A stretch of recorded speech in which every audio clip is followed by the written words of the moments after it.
Wheels, end of an era for us and you. How's it feel? Absolutely.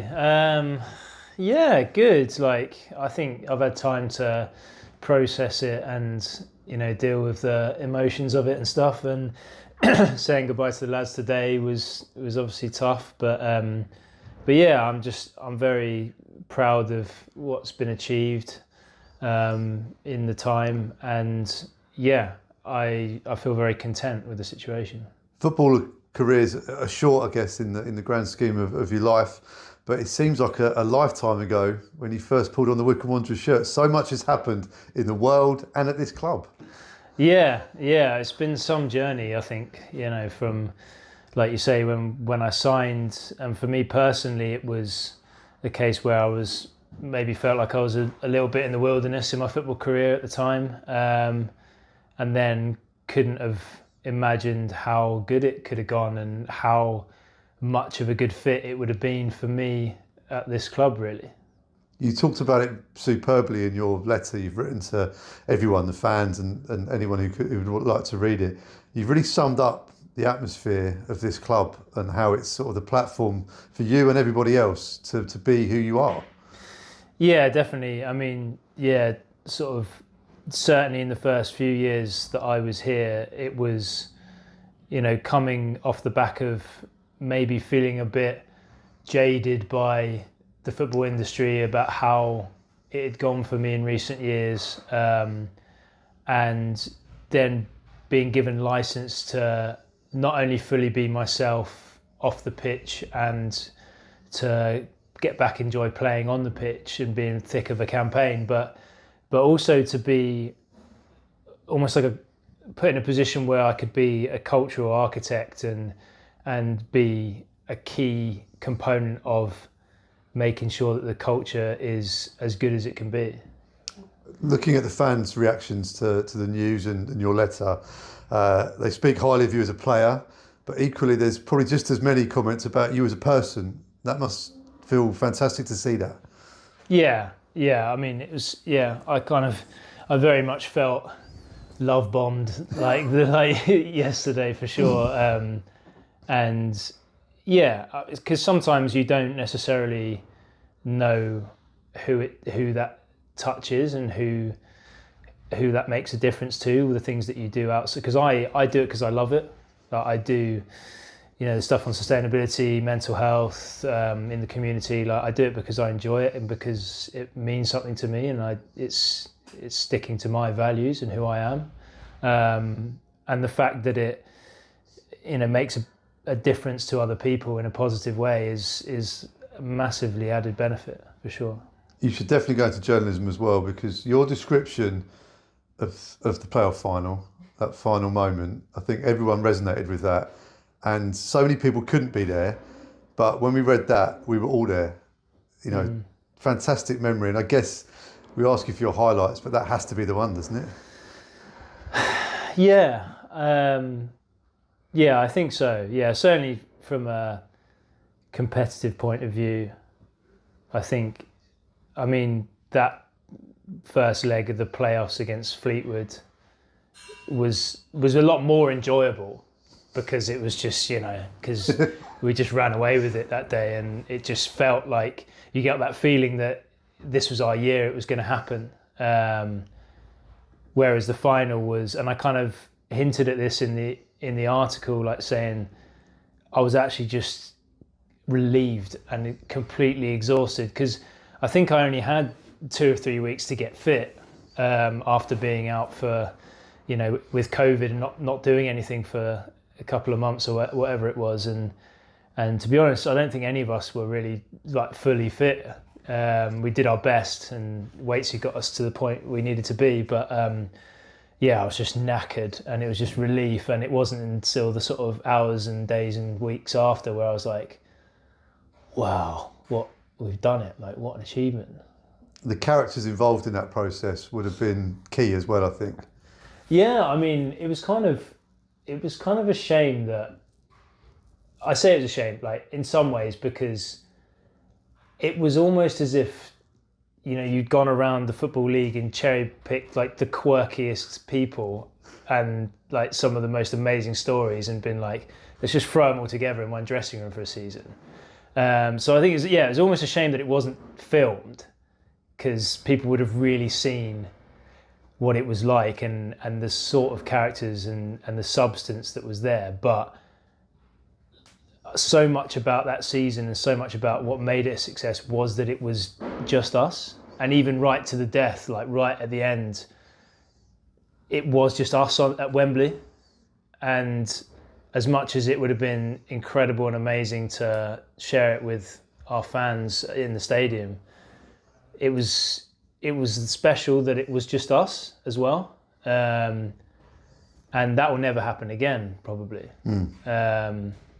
So yeah, like I kind of tried to articulate exactly that moment when the final whistle went, what I remembered and what I felt at the time. And I close my eyes and I can feel the rain, I can hear the music, I can remember how I felt. I remember lying on the floor, like everything about it I can vividly remember. And that's, what a sort of what's the word? What a privilege! Like how lucky to remember something. Because I honestly, and I've had jokes about this with friends over the years, we'd play a game and I'd forgotten the whole game, maybe like 20 minutes after the game had finished. Like I don't remember anything most of the time, but that I remember. And I think you secured our first points in the championship, if I remember rightly, too. First win for sure. Yeah. I can't remember if we'd drawn before. I mean, we'd started badly, didn't we? Like, lost most games. But there was, first win, I think, against Sheffield, wasn't it? Yeah. So written into Wycombe Wanderers history, the number 7 shirt, when I think of the 7, I think of people like Dave Carroll, Gareth Ainsworth, Sam Saunders, Kevin Betsy, and now David Wheeler. You will forever be a club legend. Yeah, and thank you. It's, it doesn't necessarily suit my personality having this number, because I'd always wanted it, because I'd always loved it. Like I'd always, loved watching number 7s over the years. I'd always been a right winger and I'd always wanted to play as 7, but my whole career really, apart from at Lewis, I think I'd never worn it. And it was free, and I was just like, yeah, let's go for it. And yeah, I hope I did it justice. And I can't wait to see, the player that wears it next, and it'll be summer now, I guess. Hopefully get the promotion and then sign someone like, I don't know, Gareth Bale or someone like that. Like, be quite fun. Speaking to Mike Dodds, the new head coach, yesterday, he referred back to the excellent work that's been done by previous managers, Gareth Ainsworth, Matt Bloomfield, Sam Grace, etc. And you're very much part of that. And when you were talking to the boys in the gym, it was about leaving the shirt in a better place, leaving the club in a better place. And you must look back on that and think, what a foundation I'm leaving now for further building.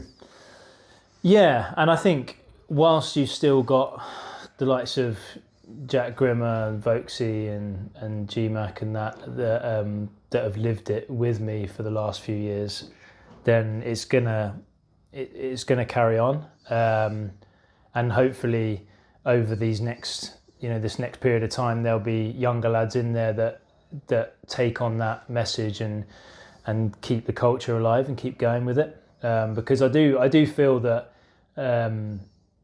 that was a huge factor in the success of the club. That as much as we were very, very well drilled and very difficult to beat and a huge threat from set pieces in my early years, and the work ethic was through the roof, I think having a tight-knit squad gets you that bit further.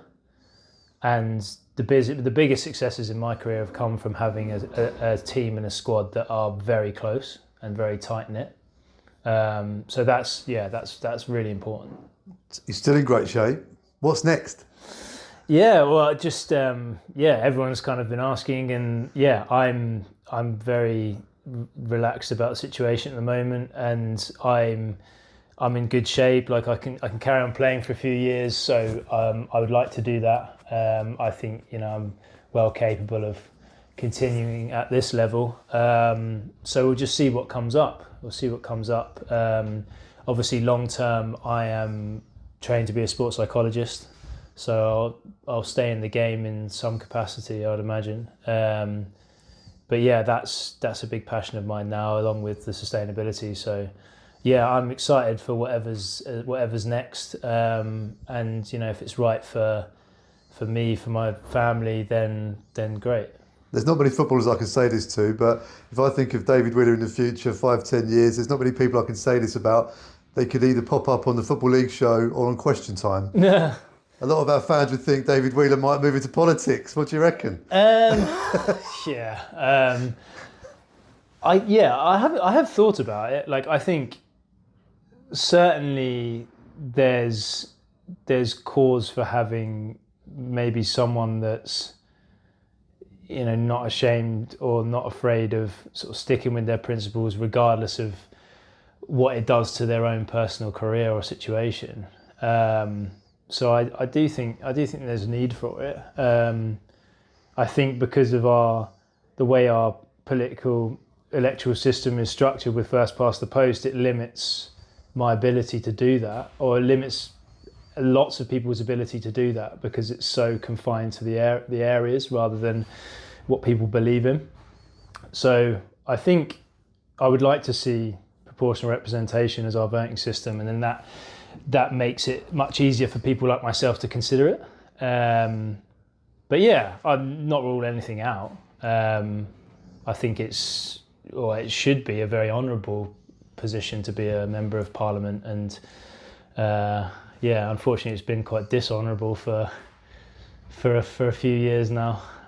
We've seen politics and football almost coming together with a regulator that seems to be stalling. There is space in the field for someone to understand both sides of this. Could that be you in the future?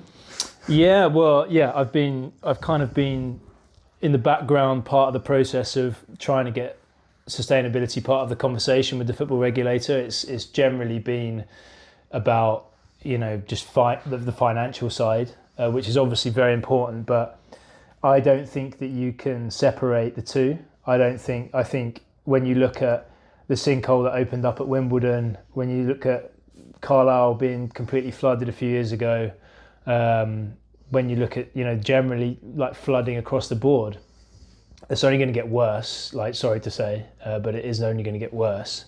So I don't see how you can't factor that in to the conversation about a regulator. I think every club, and I'm really proud, this one, you know, the biggest legacies that I'm leaving that I'm very proud of is that Wycombe is now one of the leaders on sustainability in the Football League. And so, you know, I think every club should be starting to make waves in this issue and factoring it into every decision that they make. Because ultimately, like, you can save a lot of money by moving in this direction as well. So, well, Wills, you've led by example on the pitch, off the pitch. Your legacy on and off the pitch will be remembered here for a long, long, long time. And as Wycombe fans will be telling you online forever, you're always part of the family here. We'll all be keeping a close eye on what's next. I'm sure there's going to be lots of goals, and I'm sure the long-term future is exciting as well. And on behalf of everybody at the club, the fans, everybody, thank you. Thanks, it's been a pleasure.